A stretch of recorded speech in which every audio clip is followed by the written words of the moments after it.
Good morning sir. Good morning. ये Oppo sir मेरी आवाज आ रही A54 कौन है? आस्था है। अच्छा आस्था। गुड सर मॉर्निंग मेरी आवाज बच्चा। आ रही है? हाँ गुड मॉर्निंग बच्चा। आज आवाज आ रही है ना? हाँ आज आवाज आ रही है।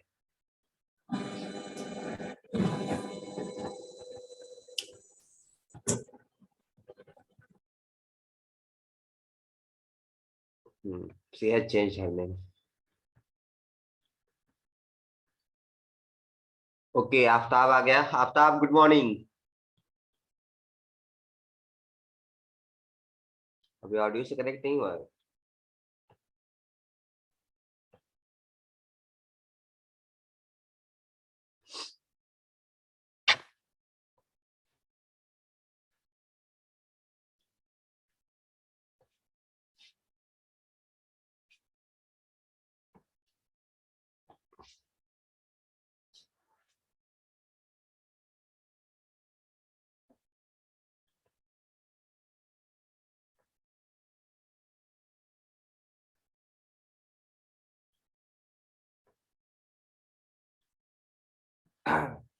गुड मॉर्निंग बाबू, आवाज जा रही है Aftab? Yes sir. Good.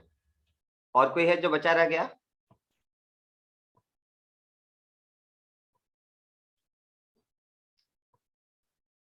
Okay so let's continue. Start करें? Yes sir. ठीक है, मैं एक बार जल्दी से रिकैप करा देता हूँ सभी का। आप लोग देख लें, जहां जिस टॉपिक पे दिक्कत होगी हम लोग एक बार फिर से डिस्कस करेंगे और आगे कंटिन्यू करेंगे।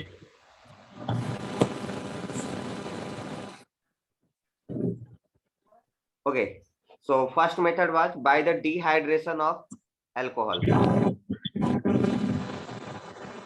Dehydration means removal of water from alcohol. There are two methods of removing water from alcohol.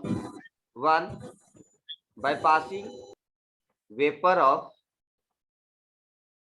alumina. Alumina was Al2O3, aluminium oxide. Next, by heating an alcohol with concentrated mineral acids like sulfuric acid, and also we can take phosphoric acid. In some books it will be given also POCl3, but we have to discuss only about concentrated sulfuric and concentrated phosphoric acid. For dehydration we can use some anhydrous salt, especially zinc chloride, that is ZnCl2. So this was the first method of preparing alkene. Then we have discussed ease of dehydration of alcohol. It means which alcohol will get easily dehydrated. So order was 3 degree, then 2 degree, then 1 degree. One more point, 2 degree and 3 degree alcohols are best dehydrated by dilute sulfuric acid. Next we had found that there is no much difference between first aluminum oxide, this will be capital, and second concentrated mineral acids. इन दोनों के method में बहुत ज्यादा difference नहीं था. The only difference was here we need at least 350 degree Celsius temperature, and here we need only 180 degree Celsius. And the rest in all cases will get first H2O as the removal in product side, and another will be our alkene. सब कुछ same होगा. The only difference, पहले हम aluminium oxide use करते हैं, दूसरे में concentrated mineral acids. पहले के लिए टेम्परेचर हम नियरली 350 डिग्री सेल्सियस रखते हैं और दूसरे में nearly 180 degree Celsius. Is that clear everyone? सबको इतना क्लियर है? Okay then we have discussed if we have, let's say this is cyclopropanol. Okay, on dehydrating it, let's say in the presence of phosphoric acid which is concentrated, what we'll get? we will get cyclopropene plus H2O, right? In simple words, अगर ये propanol होता, in simple only it was propanol not cyclic, तो हमें क्या मिलता? Propene and water. क्योंकि ये साइक्लोप्रोपेनॉल है इसलिए ये कंपाउंड में हमें क्या मिल रहा है? साइक्लोप्रोपीन मिल रहा है और water. Okay, so mechanism we have discussed. इसमें एक्चुअली होता क्या है, जो हमारा अल्कोहल है, लेट्स से इथाइल अल्कोहल है, उसका हम प्रोटीनेशन कराते हैं। Protonation means that will be added with H+ ion. This reaction is reversible, so H+ का एडिशन होने के बाद दिस विल बिकम CH3CH2OH2+। ये जो हमारा पॉजिटिव साइन है that goes to most electronegative atom and out of carbon, hydrogen and oxygen, oxygen has the most electronegativity, तो ये ऑक्सीजन पे आएगा। क्योंकि ये अनस्टेबल है so it will remove its water molecule and in that case we'll get CH3CH2+ and water. in the later on ये जो CH3CH2 है ये अपने एक हाइड्रोजन को साथ बॉन्ड तोड़ लेगा और उससे दोनों इलेक्ट्रॉन अपने ऊपर लेके माइनस में कन्वर्ट हो जाएगा, लोन पेयर। इसके पास 2 हाइड्रोजन अभी बचे रहेंगे, प्लस इसके बगल में कौन है? CH2 का प्लस है, यानी कि एक वैकेंट ऑर्बिटल पड़ा हुआ है। ध्यान रखिए इनमें से एक हाइड्रोजन कम किया मैंने, वो H+ आयन बना हुआ है। अब ये अपना एक इलेक्ट्रॉन पहले इसको देगा और फिर उसके साथ पाई बॉन्ड बना लेगा, यानी कंपाउंड क्या बन जाएगा? CH2 double bond CH2। इस प्रोसेस को हम रेजोनेंस में भी सीखे थे, वहां हमने इसको क्या कहा था? Back bonding.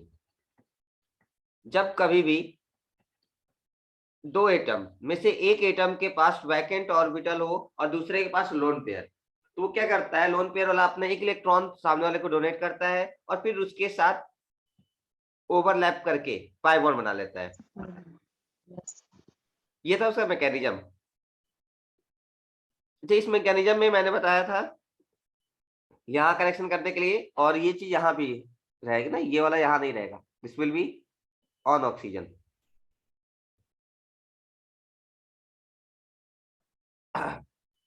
So first method was very clear to everyone. पहले मेथड में आप किसी को कोई दिक्कत नहीं है? Okay. Second from haloalkane.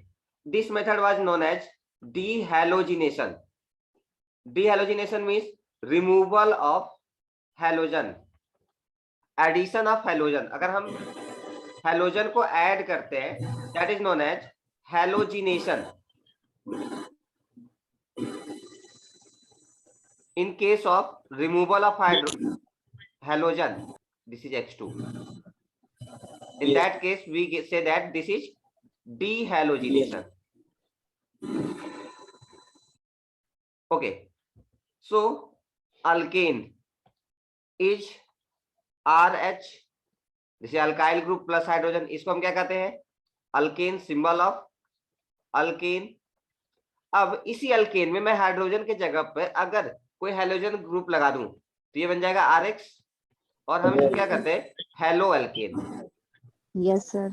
इसको और भी हम एक नाम से जानते हैं, ये क्या नाम है हमारा? अल्काइल। और X को अगर बाद में आता तो हम क्या कहते हैं? हैलाइड।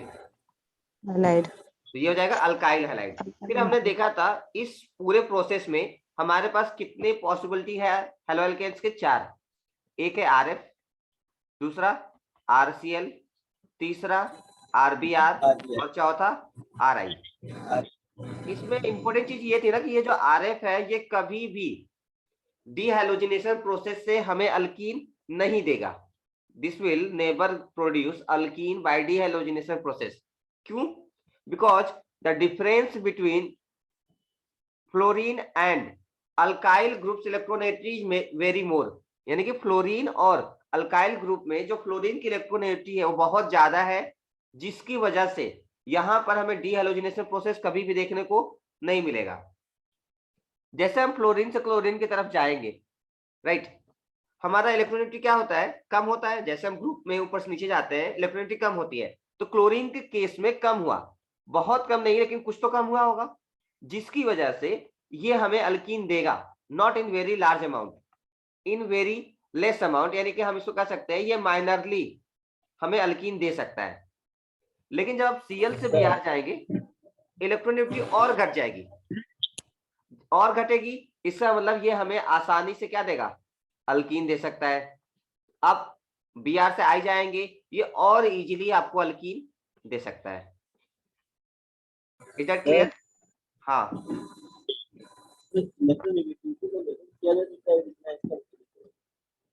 हाँ, इलेक्ट्रोनेगेटिविटी का मतलब क्या है ना कि इसकी इलेक्ट्रिसिटी ज्यादा है तो ये इसके पूरे इलेक्ट्रॉन को अपनी ओर खींच लेगा। अगर वो पूरा खींचेगा तो एक खुद नेगेटिव चार्ज हो जाएगा, और अल्काइल के ऊपर क्या आ जाएगा, पॉजिटिव चार्ज, तो ये आयंस में कन्वर्ट हो जाएंगे।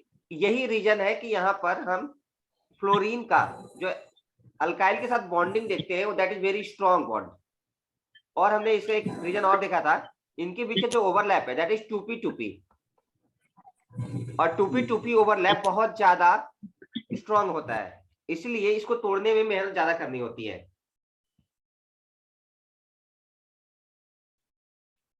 क्लियर बच्चा? Yes sir. हाँ, और आरसीएल को कभी कभार अगर पूछे कि क्या यहां से हम अल्कीन बना सकते हैं डिओलोजिनेशन प्रोसेस से, तब कहेंगे हाँ बना सकते हैं, जल्दी नहीं बनाता, लेकिन हाँ ऐसा नहीं है कि नहीं बना सकता। देखिए, we get majorly from RBr and RI and less from RCl. अगर आप यही चाहें तो आप ऐड कर लीजिएगा अपने नोट्स में, नॉट फ्रॉम आरएफ। देखिए इसमें क्या होता है, लेट्स से मेरे पास है CH3 CH2 CH2I, तो हम इसकी रिएक्शन किससे कराते हैं, एल्कोहलिक पोटास से। पोटास क्या है हमारा, पोटेशियम हाइड्रोक्साइड। एल्कोहलिक क्या मतलब, ये इथेनॉल या किसी एल्कोहल के अंदर रखा हुआ है, नॉट इन द वाटर, क्योंकि अगर वाटर में रखा होता तो हम यहाँ क्या लिखते, एक्वस। जब हम इसको हीट करते हैं सो व्हाट विल गेट, ये पोटेशियम अटैक करेगा किसके ऊपर, पता है, कार्बन पर या हाइड्रोजन पर या आयोडीन पर, आयोडीन पर, क्योंकि ये मेटल और ये नॉन मेटल तुरंत कंबाइन होकर क्या बना देगा, पोटेशियम आयोडाइड। अब यहां से देखें क्या बचा हमारा, OH। अच्छा, OH किस में कन्वर्ट होता है, वाटर में। इसमें से यस कहीं सर। से एक हाइड्रोजन अगर ये निकाल ले तो क्या बना लेगा ये H2O। अब देखिए यहाँ पर कुल कितने कार्बन थे, 3, तो कार्बन अभी भी 3 रहेंगे। हाइड्रोजन कितने थे, 7, हाँ 7 थे, एक तो वाटर में चला गया, कितना बचा, 6। अच्छा C3H6 ये किसका फॉर्मूला है, प्रोपीन, राइट? क्लियर सभी को? अब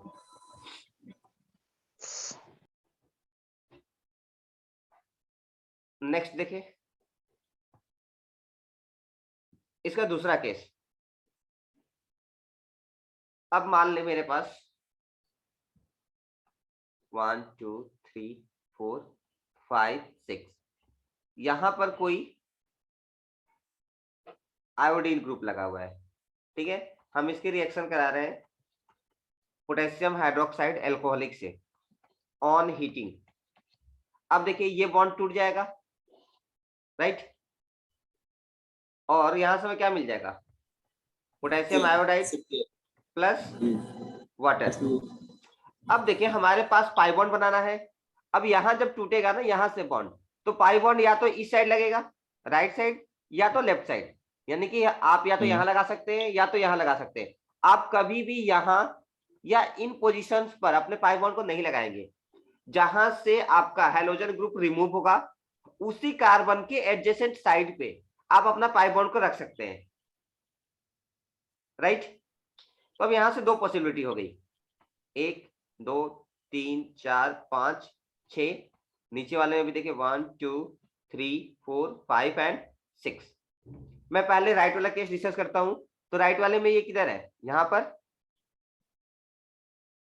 और अगर मैं लेफ्ट वाले केस के लिए डिस्कस करूं तो दिस विल बी हियर। इसकी स्टेबिलिटी हमें कैसे पता चलता है, with the help of alpha hydrogen, देखिए इसके लिए अल्फा हाइड्रोजन का नंबर कितना होगा?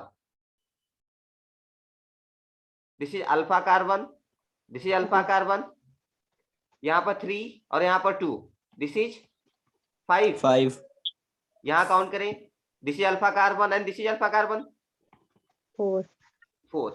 सो इसमें which is our major product? 5 full 5. This is our major product and this is our minor product. One more thing, minor में भी ये हमारा पोटेशियम आयोडाइड और वाटर होगा। और मेजर में भी होगा। हाँ ये तो रहेगा ना, ये तो एक्स्ट्रा प्रोडक्ट है, इसको हम बाई प्रोडक्ट बोलते हैं, ये तो रहेगा ही रहेगा। अच्छा अब मतलब हाँ, जो इसका रिएक्शन करेंगे तो दोनों मिलेगा ना सर? हाँ लेकिन स्टेबल वाला हमारा कौन सा है? ऊपर वाला, राइट? क्लियर सभी को? Yes sir. ओके। अगर कोई पूछ ले कि अल्फा हाइड्रोजन से क्या मतलब है तो आप कहेंगे that is explained by hyperconjugation, और hyperconjugation is directly proportional, इसकी स्टेबिलिटी क्या होती है? Directly proportional to alpha hydrogen. Alpha hydrogen जितने ज्यादा होते हैं उसके हाइपर कंजुगेटिव स्ट्रक्चर उतने ज्यादा बनते हैं, और जिसके हाइपर कंजुगेटिव स्ट्रक्चर ज्यादा बनेंगे उसकी स्टेबिलिटी सबसे ज्यादा होती है। ज्यादा Okay, so I think yesterday we had also discussed विशनल डाइहालोअल्केन, थोड़ा सा इसको भी डिस्कस कर लिए थे हम लोग। देखिए पहले हम एक बार फिर से बताते हैं आपको, 1 2 3 4 5 6 7 ऐसे कोई एक लंबी सी चेन है। लेट से यहाँ पर एक हाइड्रोजन ग्रुप है और दूसरा हाइड्रोजन ग्रुप यहाँ पर है। क्या ये डाइहालोअल्केन है? Yes sir. हाँ, दिस इज डाइहालोअल्केन, क्योंकि इसमें क्या है? 2 हाइड्रोजन है। So we can also write down like RH2. So this is डाइहालोअल्केन।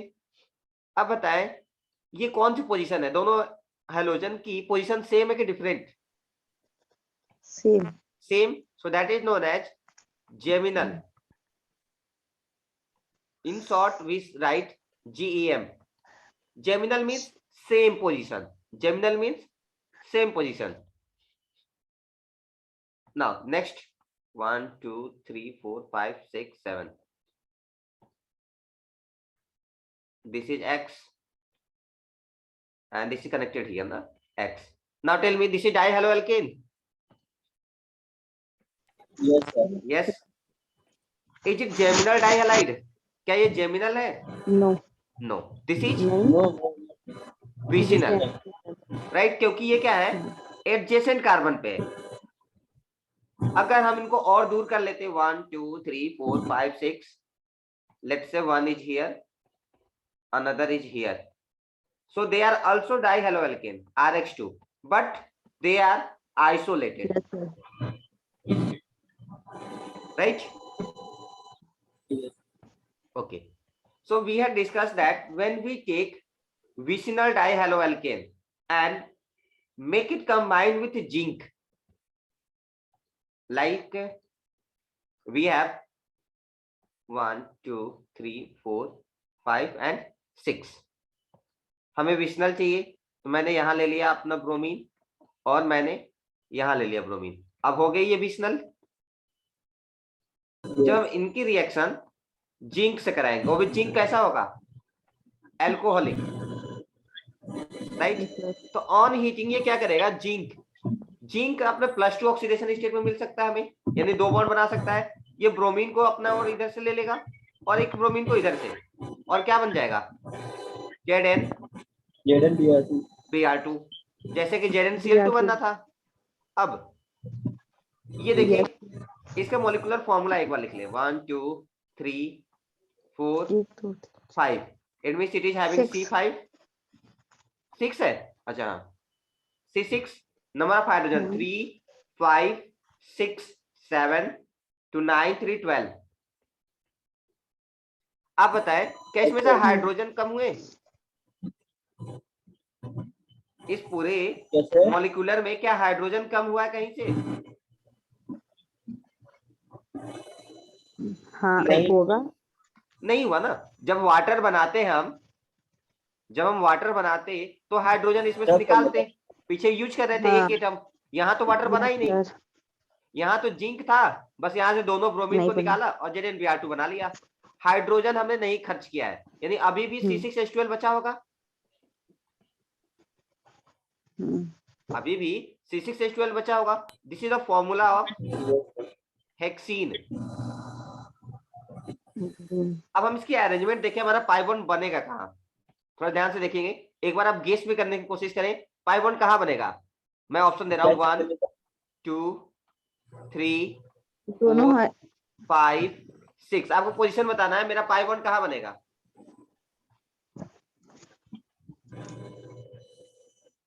One two के बीच, 2 3 के बीच, 3 4 4 5 या 5 6। 3 4 ये बनेगा 3 4 के बीच में। समझ में आ रहा है क्यों। हाँ, क्योंकि यहां से जब इस बॉन्ड को तोड़े तो यहाँ पर कुछ ना कुछ आपका बचा रह गया होगा। मान लीजिए अगर फ्री रेडिकल मैकेनिज्म फॉलो करें तो यहाँ पर एक फ्री रेडिकल बच गया होगा और एक फ्री रेडिकल यहाँ भी बचा होगा। अब ये क्या किया, आपस में जुड़ के एक बॉन्ड बना लिए। क्लियर। आवाज नहीं आ रही थी पीछे। अच्छा फिर से बता दें, ठीक है। सर थोड़ा आवाज कट के आ रही है। हाँ, नेटवर्क क्या ही किया जा सकता है। चलिए मैं फिर से एक्सप्लेन करता हूँ।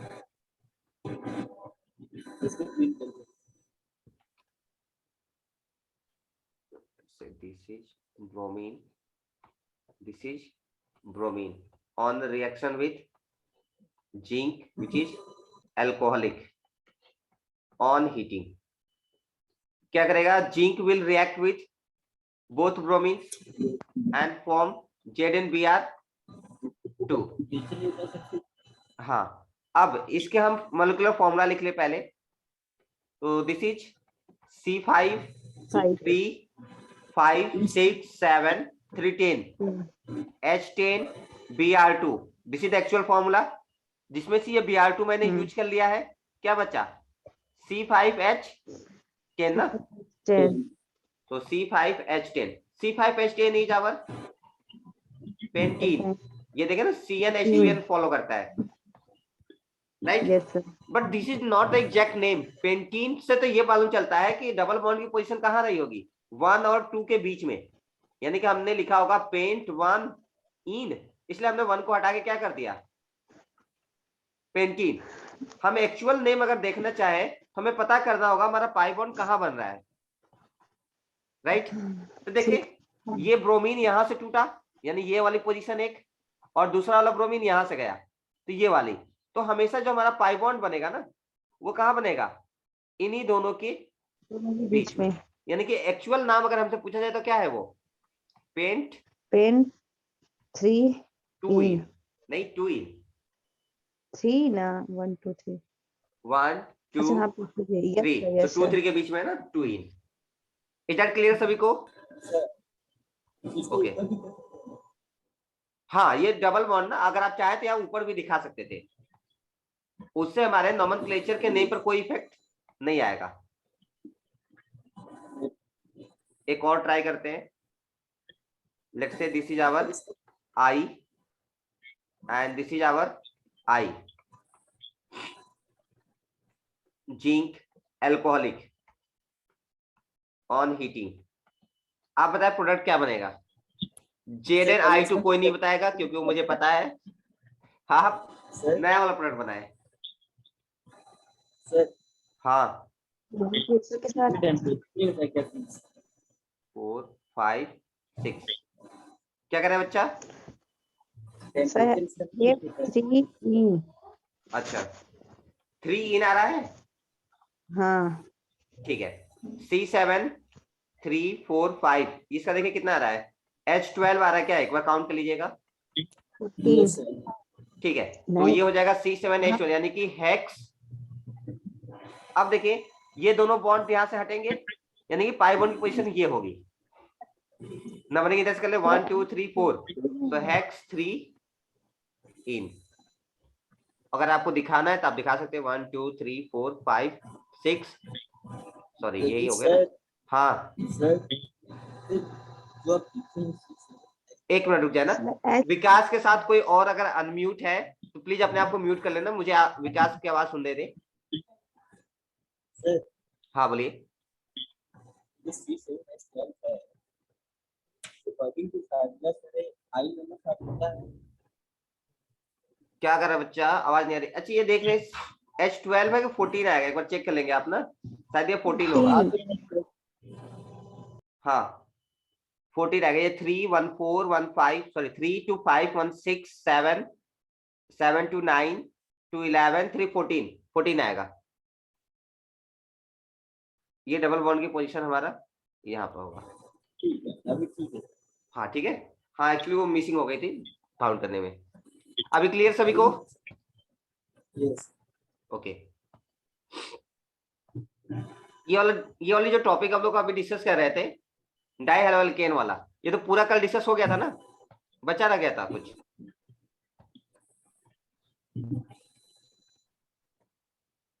चलो मैं एक बार फिर से एक और एग्जांपल है उसको भी करा देता हूँ, अगर बच्चा भी रहा होगा तो हो जाएगा।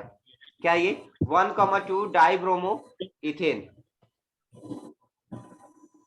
देखिए 1,2 die bromo ethane. Ethane means number of carbons 2,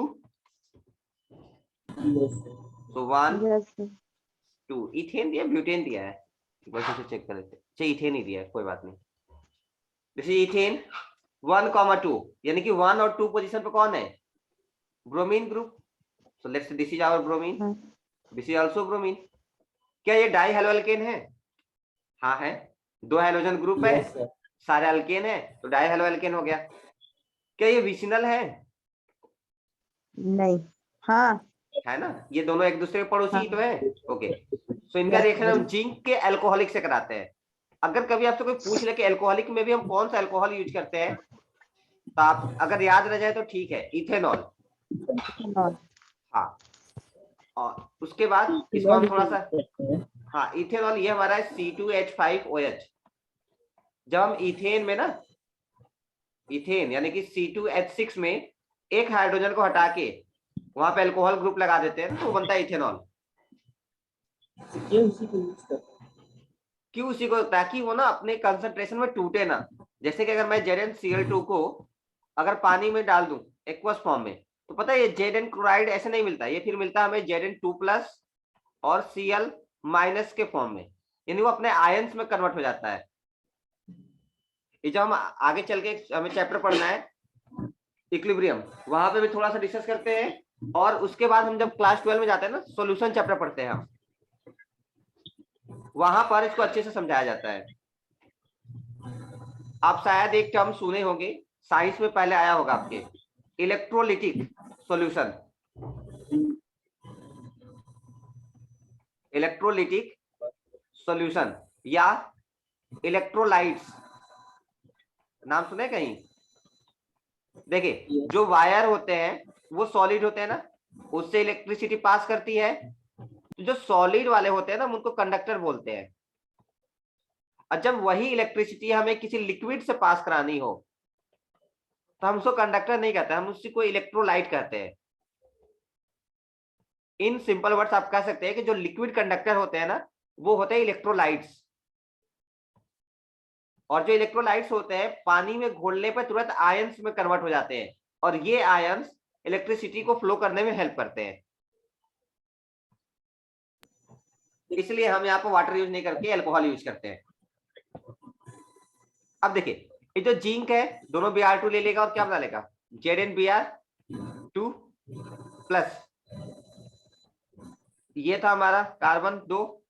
अब डबल बॉन्ड भी इन्हीं दोनों के बीच में आना है, यानी कि ये ऐसा बन जाएगा।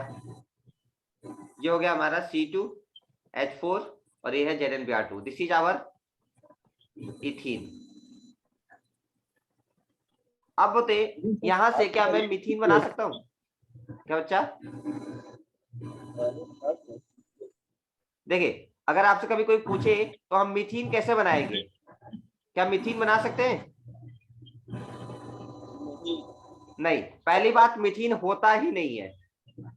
दूसरी बात, हमें कभी भी इस मेथड को यूज करने के लिए कम से कम 2 कार्बन चाहिए। क्यों 2 कार्बन चाहिए? क्योंकि ये विसिनल पोजीशन पे है ना, एक दूसरे के पड़ोसी कार्बन पे है। जब एक ही कार्बन रहेगा तो दोनों ब्रोमीन एक पे आ जाते, वो क्या बन जाता, जेमिनल बन जाता। इसीलिए हाँ। विशनल होने के लिए कम से कम 2 कार्बन होने चाहिए, तभी तो एक दूसरे के पड़ोसी बनेंगे। क्लियर सभी को? अब इस टॉपिक से रिलेटेड जिसको जो भी डाउट है आराम से पूछ ले, क्योंकि मुझे रिमाइंडर नोटिस आ गया है, नेक्स्ट हमें पढ़ना है कार्बोक्सिलेट से, यानी कोल्बे इलेक्ट्रोलाइटिक मेथड। तो ये हम नेक्स्ट अपने आने वाले सेशन पे डिस्कस करेंगे, क्योंकि अभी स्टार्ट करेंगे तो बीच में फंस जाएगा। एक बार आप इसको देख लें और जो आपको पूछना है पूछ सकते हैं। सर आज क्लास हो जाएगा? क्या बच्चा? आने वाले सेशन का मतलब ये नहीं कि मैं मंडे को, आने वाले सेशन का मतलब इसके बाद मैं नया फिर से कंटिन्यू करूंगा ना।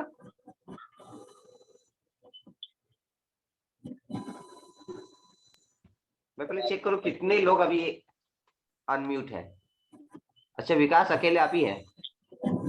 विकास बच्चा आपके फोन में कोई इशू है क्या, या फिर आप ऐसे कोई जगह पे है जहाँ पे ट्रैफिक ज्यादा है?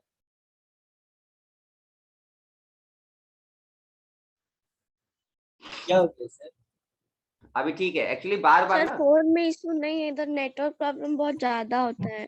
अच्छा अच्छा, नहीं नेटवर्क प्रॉब्लम से क्या होती है ना, आवाज आप लोग की थोड़ी सही नहीं आती।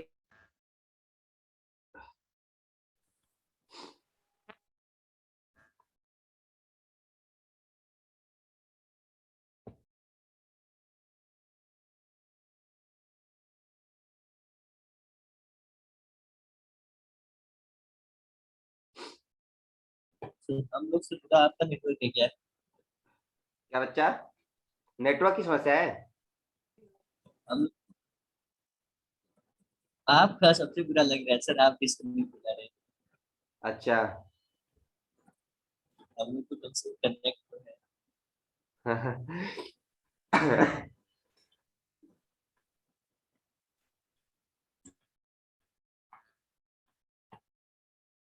बाकी बच्चे कहाँ रह गए ये? 5 ही थे सर, 5 या 6, कोई आ रहा है कोई जा रहा है। कोई आ रहा है कोई जा रहा है, हमें लगा कहीं ये तो नहीं कहेंगे सब लोग चले गए। सत्यमा जाके बड़ी शांत। अच्छा सरेजल आई है आज, आवाज जा रही है बच्चे? सरेजल, सरेजल। Yes sir. Yes sir. हाँ, कहाँ थे बच्चा इतने दिन तक? सर फोन खराब था तो मुझे पता नहीं था। अच्छा कोई बात नहीं, चले मैं आपको रिकॉर्डेड सेशन मिला कि नहीं? मैंने ग्रुप में कुछ रिकॉर्डेड यस सेशंस भेजे हैं, आप यस जब सर, टाइम मिला है। मिलेगा देख लीजिएगा उसे। बहुत ज्यादा यूजफुल तो नहीं है, लेकिन हाँ कुछ ना कुछ आइडिया दे देगा आपको। यस सर ठीक है। Okay so let's continue. तो अब तक के 3 मेथड जो हम लोग पढ़े हैं उसमें कोई दिक्कत नहीं है? मैं आगे नो स्टार्ट सर। करूँ चौथा? ओके हाँ। Good. Fourth one is from carboxylate. Carboxylate यानी कि कार्बोक्सिलिक एसिड का सॉल्ट। ये हो सकता है हमारा sodium acetate, it can be CH3COONA, it can be potassium acetate CH3COOK। ये सॉल्ट कैसे बनते हैं? 2 तरीके, या तो आप ले लें कार्बोक्सिलिक एसिड और उसकी रिएक्शन बेस से करा दें, तब भी आपको सॉल्ट प्लस वाटर मिलता है। सो ये Na और ये एसीटेट आयन कंबाइन हो जाएंगे, this will form CH3COONA plus यहाँ से OH और यहाँ से H कंबाइन होकर क्या बनाएंगे? H2O यानी कि वाटर। तो एक तो ये तरीका हो गया हमें लेने का। दूसरा तरीका, अगर हमें पोटेशियम हाइड्रोक्साइड लिया होता तो ये हमें क्या मिलता? Potassium acetate plus water. ये हो गया एसिड बेस के रिएक्शन से, यानी कि न्यूट्रलाइजेशन रिएक्शन से। दूसरा तरीका क्या होता है, जब हम किसी भी एसिड को उसके सॉल्ट के लिए मेटल के रिएक्शन कराते हैं, जैसे कि अगर मैं इसका पोटेशियम मेटल से रिएक्शन कराऊं तो क्या बनाएगा? पोटेशियम एसीटेट CH3COOK, और यहाँ से हाइड्रोजन गैस रिलीज होती है। आप कहेंगे सर यहाँ से तो हाइड्रोजन नहीं, H का रेडिकल बनेगा या H का आयन आएगा H+। तो H+ आयन वापस से इलेक्ट्रॉन को एक्सेप्ट करता है और उस केस में अपना रेडिकल बना के दूसरे रेडिकल से कंबाइन होता है और क्या बना लेता है? Hydrogen gas. वो हम लोग सीखे थे इलेक्ट्रोलाइटिक मेथड में, कोल्बे के इलेक्ट्रोलाइटिक मेथड में। एक बार फिर से यहाँ पर हम आपको डिस्कस कर देंगे। ऐसे अगर मुझे सोडियम का चाहिए तो क्या करना है, एसिटिक एसिड ले ले प्लस सोडियम मेटल के साथ रिएक्शन करा दे, this will form sodium acetate और क्या हाइड्रोजन गैस रिलीज हो जाएगी। चलिए देखिए, हमें कोई ना कोई कोलबे इलेक्ट्रोमेटिक के लिए कार्बोक्सिलेट चाहिए, यानी कि कार्बोक्सिलिक एसिड का सॉल्ट चाहिए, चाहे वो सोडियम हो या फिर potassium. Sodium potassium salt of dicarboxylic acid on electrolysis gives an alkyne. Electrolysis of sodium succinate, हमें सोडियम सक्सिनेट के लिए रिएक्शन को दिया गया है, हम डिस्कस करते हैं। देखिए क्या है, CH2COO Na। सोडियम सक्सिनेट का मतलब देखिए क्या है, ये है हमारा सोडियम एसीटेट, क्योंकि इसमें क्या है ना, हमारा CH3COO है, CH3COO माइनस, ये है हमारा एसीटेट आयन। लेकिन जब हमारे पास CH2COO माइनस आयन हो इस फॉर्म में, तो इसको हम बोलते हैं सक्सिनेट। अगर मुझे सोडियम सक्सिनेट बनाना है, हाँ बोलिए बच्चा। सर तब एसीटेट हो गया, CH3 रहेगा तो एसीटेट, हाँ CH3 था तो इसको हम एसीटेट बोल रहे थे, इसमें से एक हाइड्रोजन कम करके ये वापस से दूसरे से जुड़ गया और ये बना लिया सक्सिनेट। अच्छा एक बात और, अगर आपसे ये पूछा जाए CH2COO माइनस, इसे क्या कहेंगे, तो ये एग्जिस्ट नहीं करता, this is very unstable. Guess करें क्यों? देखिए ये कार्बन 2 हाइड्रोजन से जुड़ा है, जुड़ा है ना, या फिर आप इसको ऐसे बना ले, ये वाला कार्बन को फोकस करें, ये कार्बन एक CH2 ग्रुप से जुड़ा है, ठीक है, डबल बॉन्ड एक ऑक्सीजन से बना रहा होगा और एक बॉन्ड बना रहा होगा किससे, ऑक्सीजन से। देखिए कार्बन कितने बॉन्ड बना रहा है, 1 2 3 4, यानी कि ये 4 बॉन्ड बना सकता है, चारों बॉन्ड बना रहा है, ये किसी से इलेक्ट्रॉन लिया है या दिया है, ऐसा कुछ भी नहीं हुआ होगा। लेकिन यहाँ पर आपने क्या दिखाया है, माइनस का चार्ज दिखाया आपने ना, इसीलिए हमें यहाँ पे क्या करना होता है, इसको इस फॉर्म में लिखते हैं CH2COO माइनस CH2COO माइनस। इस केस में ना इन दोनों CH2 के बीच में एक आपस में बॉन्डिंग हो जाती है, इसको आप ऐसे भी समझ सकते हैं, देखिए CH3COO माइनस, ये कार्बन सेंटर वाला कार्बन, ये वाला एक डबल बॉन्ड बना रहा है, एक सिंगल बॉन्ड बना रहा है और एक यहाँ पर CH3 ग्रुप से अटैच है। आप देखिए ये कार्बन की वैलेंसी कंप्लीट है 4, 1 2 3 4, राइट। अब इस वाले कार्बन को देखिए, ये कितने बॉन्ड बना रहा है, 4 बना रहा है कि 3, 4 बना रहा है, 4 3 हाइड्रोजन के साथ ये इसके साथ, यानी कि ये स्टेबल है। अब हम यही बात कर रहे थे CH2COO माइनस की, तो ये C double bond O single bond O minus same रहेगा, यहाँ पे क्या आता है हमारा CH2। तो देखिए ये ना अभी भी अपने 4 बॉन्ड कंप्लीट कर ले रहा है, लेकिन ये वाला कार्बन पर अगर आप फोकस करें तो देखिए इसके पास सिर्फ 3 ही बॉन्ड बन रहे हैं, 3 बन रहे हैं ना, तो ये इसीलिए अनस्टेबल होता है और ये एग्जिस्ट नहीं करता। तो ये 4 बॉन्ड बनाने के लिए क्या करता है, अपने जैसे एक और को पकड़ के लेके आता है और उसके साथ बॉन्ड बना लेता है। ये देखिए अब ये कार्बन कितने बॉन्ड बना लिया, देखिए एक यहाँ 3 दो यहाँ 3 और एक यहाँ 4, ध्यान से देखिए, एक यहाँ 2 हाइड्रोजन के साथ और एक अपने साथ भी तो इधर बॉन्ड बना रहा है, ये 4 बॉन्ड बना लिया। ये वाला कार्बन देखिए, एक इधर 2 इधर 3 और एक इधर 4। अब इस केस में ये क्या हो जाता है, स्टेबल हो जाता है। समझ में आया?